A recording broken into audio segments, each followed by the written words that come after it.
आज है 1 जनवरी 2026 दिन गुरुवार। आप सभी को नव वर्ष की हार्दिक शुभकामनाएं। Welcome back to clean news UP. चलिए देखते हैं उत्तर प्रदेश की 25 फटाफट बड़ी खबरों को।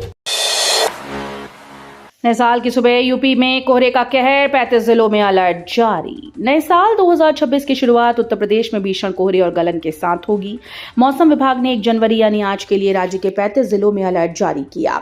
देवरिया, गोरखपुर, कुशीनगर, महाराजगंज, सिद्धार्थनगर में अत्यंत घने कोहरे का ऑरेंज अलर्ट जारी है, जहां विजिबिलिटी बेहद कम रह सकती है। वहीं प्रयागराज, वाराणसी, आगरा, झांसी सहित कई जिलों में येलो अलर्ट है। लाखों परिवारों को राहत, नए राशन कार्ड जारी करने के निर्देश। प्रदेश के लाखों जरूरतमंद परिवारों के लिए राहत भरी खबर सामने आई। फ्री राशन से वंचित लोगों को अब जल्द लाभ मिलने वाला है। सरकार ने करीब 8 लाख लंबित राशन कार्डों के वितरण की प्रक्रिया शुरू करने के निर्देश दिए हैं। खाद्य और नागरिक आपूर्ति विभाग जिलों में उपलब्ध रिक्तियों के आधार पर आवेदनों की जांच करेगा। पात्र पाए गए लोगों को नियमानुसार नए राशन कार्ड जारी किए जाएंगे। पुलिस भर्ती का बड़ा मौका, 32,000 से ज्यादा पदों पर आवेदन शुरू। नववर्ष पर प्रदेश सरकार ने युवाओं को बड़ी सौगात दी। प्रदेश पुलिस में 32,679 सिपाही और समकक्ष पदों पर सीधी भर्ती का विज्ञापन जारी कर दिया गया। ऑनलाइन आवेदन की प्रक्रिया बुधवार से शुरू हो चुकी है, जो 30 जनवरी तक चलेगी। भर्ती बोर्ड के अनुसार नागरिक पुलिस, पीएसी, सशस्त्र पुलिस, विशेष सुरक्षा बल, महिला वाहिनी, घुड़सवार पुलिस और जेल वार्डर के पदों पर आवेदन मांगे गए।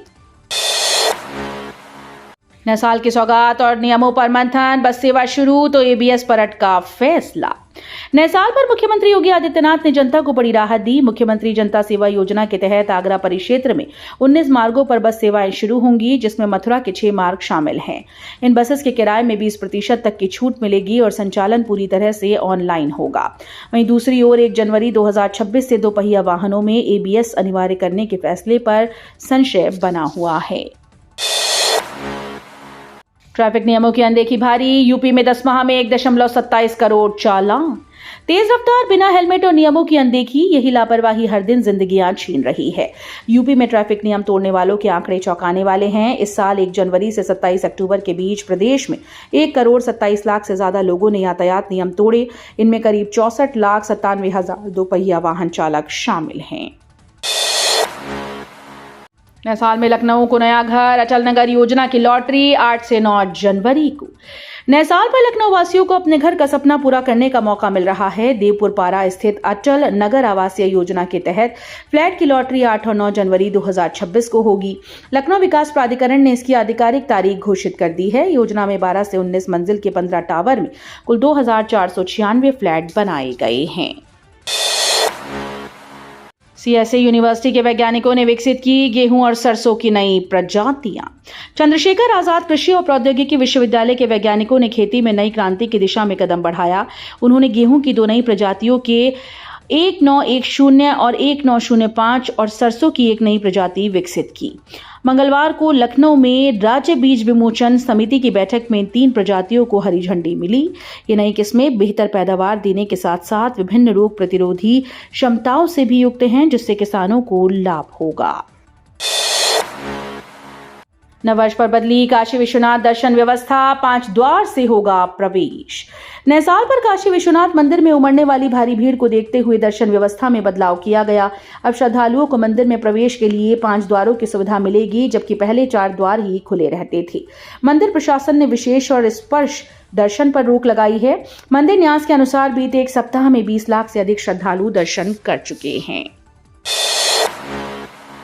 उपलब्धियों का सम्मान, लखनऊ मंडल में स्काउट गाइड और रेल कर्मियों को मिला गौरव। उत्तर रेलवे लखनऊ मंडल में सम्मान समारोह का आयोजन किया गया, जहां सेवा और समर्पण को सराहा गया।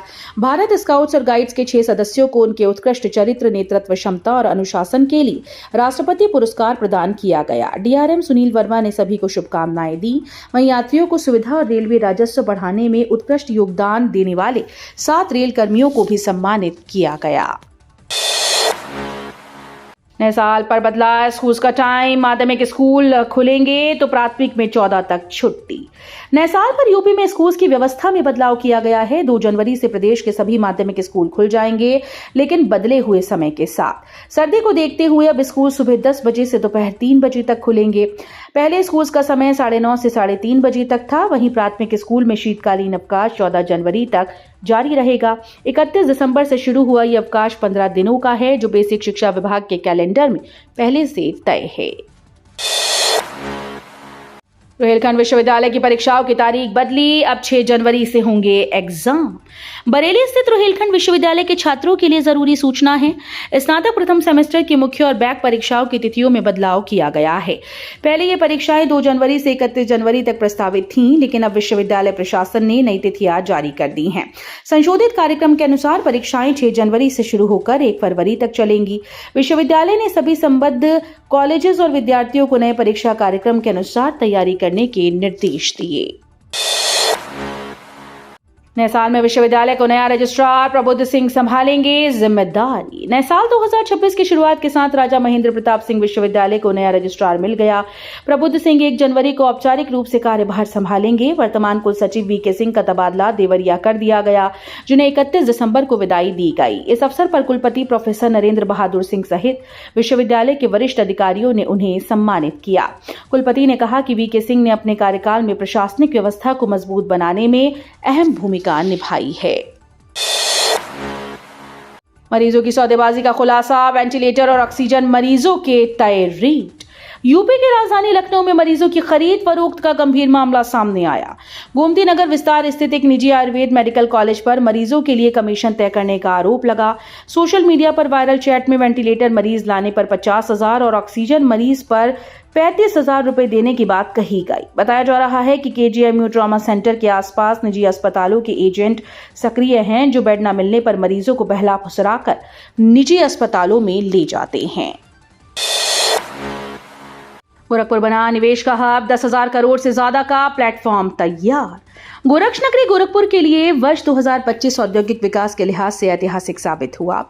मुख्यमंत्री योगी आदित्यनाथ की निवेश प्रोत्साहन नीतियों के चलते गोरखपुर औद्योगिक विकास प्राधिकरण निवेशकों की पहली पसंद बनकर उभरा है। गीडा ने लैंड बैंक का विस्तार कर करीब 9 लाख वर्ग मीटर क्षेत्र में औद्योगिक भूखंडों का आवंटन किया, जिससे 6,000 करोड़ से अधिक निवेश का आधार बना। अभ्युदय योजना में बड़ा खुलासा, 69 में सिर्फ 21 कोर्स कोऑर्डिनेटर ही पात्र। उत्तर प्रदेश के मुख्यमंत्री अभ्युदय योजना में भर्ती प्रक्रिया पर गंभीर सवाल खड़े हो गए हैं। कोर्स कोऑर्डिनेटर्स की नियुक्ति की जांच में बड़ा खुलासा हुआ। नियमानुसार यूपीपीसीएस मुख्य परीक्षा पास होना अनिवार्य था, लेकिन इसके बावजूद कई अपात्र अभ्यर्थियों की नियुक्ति कर दी गई। जांच में 69 में से केवल 21 अभ्यर्थी ही पात्र पाए गए। रिपोर्ट में फर्जी और कूट रचित दस्तावेजों के इस्तेमाल की भी पुष्टि हुई। राजनाथ सिंह का ऐलान, राम मंदिर के बाद जानकी धाम को मिलेगी भव्य पहचान। अयोध्या में आयोजित कार्यक्रम में रक्षा मंत्री राजनाथ सिंह ने राम मंदिर की प्राण प्रतिष्ठा को ऐतिहासिक बताते हुए बड़ा बयान दिया। उन्होंने कहा कि प्रभु श्री राम की तरह माता जानकी के लिए भी सीतामढ़ी में भव्य मंदिर का निर्माण किया जाएगा। राजनाथ सिंह ने बताया कि प्रधानमंत्री नरेंद्र मोदी स्वयं इस परियोजना की नियमित समीक्षा कर रहे हैं। उन्होंने राम मंदिर आंदोलन को दुनिया के सबसे बड़े और शांतिपूर्ण आंदोलनों में से एक बताया। यूपी में बड़े 15,000 से अधिक पोलिंग स्टेशन, 1200 वोटर्स पर एक केंद्र होगा। उत्तर प्रदेश में चुनावी प्रक्रिया को और सुविधाजनक बनाने के लिए पोलिंग स्टेशन की संख्या में बड़ा बदलाव किया गया। अब 1200 मतदाताओं पर एक पोलिंग स्टेशन स्थापित होगा, जबकि पहले ये संख्या 1500 थी। पूरे प्रदेश के 403 विधानसभा क्षेत्रों में ये नियम लागू होगा। पहले कुल 1,62,486 पोलिंग स्टेशन थे। अब इसमें 15,030 की वृद्धि के बाद संख्या बढ़कर 1,77,516 हो गई है। गणित की किताब में राम मंदिर, बच्चों को मिलेगा सांस्कृतिक और शैक्षणिक ज्ञान। यूपी के परिषदीय स्कूल में कक्षा 4 की गणित पाठ्य पुस्तक में बड़ा बदलाव किया गया है। 2026-27 शैक्षिक सत्र से लागू नई किताब में हमारे आसपास हजारों की संख्या पाठ में अब कर्नाटक के जैन मंदिर की जगह अयोध्या के श्री राम मंदिर का चित्र और अभ्यास प्रश्न जोड़ा गया। इस बदलाव से बच्चों को गणित के साथ साथ अपनी सांस्कृतिक धरोहर की जानकारी भी मिलेगी। कानपुर रजिस्ट्री में आयकर सर्वे, 1,000 करोड़ के बैनामा में मिली गड़बड़ी। कानपुर में आयकर विभाग ने रजिस्ट्री कार्यालय के उप निबंधक द्वितीय में सर्वे किया है। जांच के दौरान अधिकारियों को सैकड़ों बैनामों में विसंगतियां मिली, जिनकी कुल रकम करीब 1,000 करोड़ रुपए बताई जा रही है। इस गड़बड़ी से करोड़ों रुपए के राजस्व को नुकसान पहुंचा।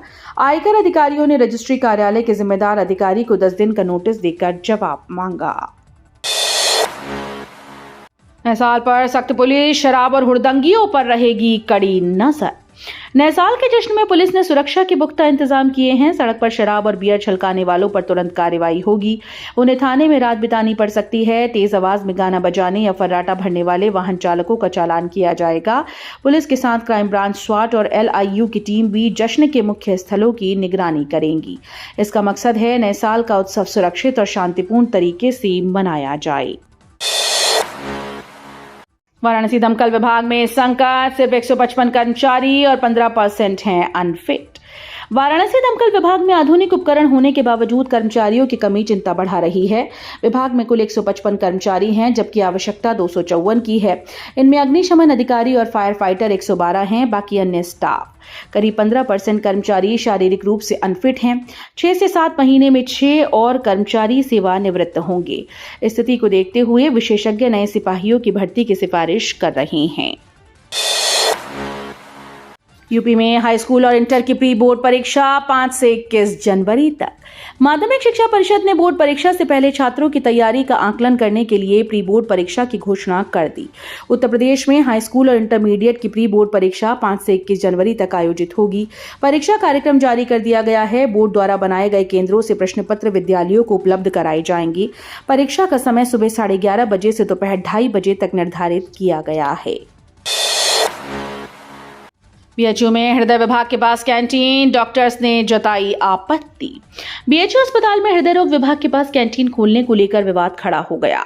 वहीं जगह जगह 2D, TMT और अन्य जांच भी होती थी। अब कैंटीन चलाने की तैयारी की जा रही है। आसपास डॉक्टर्स के चैम्बर और मरीजों के आने जाने का क्षेत्र है। विभाग के पूर्व अध्यक्ष प्रोफेसर ओम शंकर ने प्रेस कॉन्फ्रेंस कर प्रशासन के फैसले पर आपत्ति जताई और कहा कि इसकी जांच होनी चाहिए और दोषियों पर कार्रवाई की जाए। आज से बदल रही 19 ट्रेन की समय सारणी, संगम और अन्य प्रमुख ट्रेन शामिल। नैसाल के पहले दिन से उत्तर मध्य रेलवे के प्रयागराज, झांसी और आगरा मंडल की 19 ट्रेन का समय बदल रहा है। इसमें संगम, कालिंदी, प्रयागराज, डॉक्टर अंबेडकर नगर, प्रयागराज लालगढ़ एक्सप्रेस जैसी प्रमुख ट्रेन शामिल हैं। महाप्रबंधक नरेश पाल सिंह ने नई अद्यतन समय सारणी जारी कर दी है। इस नए शेड्यूल के अनुसार 54 ट्रेन के आगमन और प्रस्थान में 5 से 20 मिनट तक बदलाव किए गए हैं। नैसाल की खुशबू से महकेगा काशी, विदेशी और देशी फूलों की सजावट। नैसाल का जश्न काशी में रंग और खुशबू दोनों लेकर आया। थाईलैंड, कोलकाता, पुणे, बेंगलुरु से इंग्लिश गुलाब, ऑर्किड, कार्नेशन और विक्टोरिया जैसे फूल हवाई मार्ग से मंगाए जा रहे हैं। लोग अपनी पसंद के अनुसार कस्टमाइज गुलदस्ते खरीद रहे हैं, जिसमें कोरियन चॉकलेटी मेमोरी और लकी नंबर वाले डिजाइन लोकप्रिय हैं। सोशल मीडिया पर ट्रेंड कर रहे डिजाइन के अनुसार भी ऑर्डर लिए जा रहे हैं। तो ये थी आज की 25 फटाफट बड़ी खबरें। अगर आपको न्यूज पसंद आई हो तो वीडियो को लाइक और शेयर जरूर करें। धन्यवाद।